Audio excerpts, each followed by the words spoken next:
বিজয় ক্লান্ত পরিশ্রমে দেখো গাও ঘামে ধুয়ে পড়তেছে।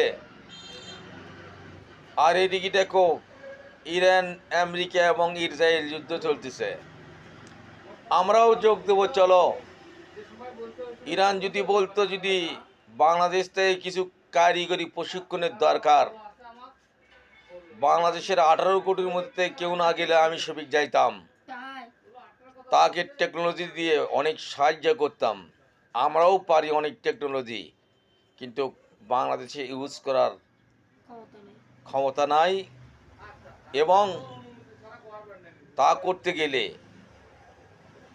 আইনের আয়ত্তে যাইতে হবে। যার কারণে মুখ মুঞ্জে সয়েই যাই, মেধাকে মেধাকে মস্তিষ্কের মধ্যেই লুকিয়ে রাখি। কোনোদিন যদি 71 যুদ্ধের মতন বাংলাদেশের আবার যুদ্ধ লাগে, সেদিন এই মস্তিষ্কের মধ্যে 500 কোটি সেল্ট আছে। এই সেল্টের মধ্যে একটা একটা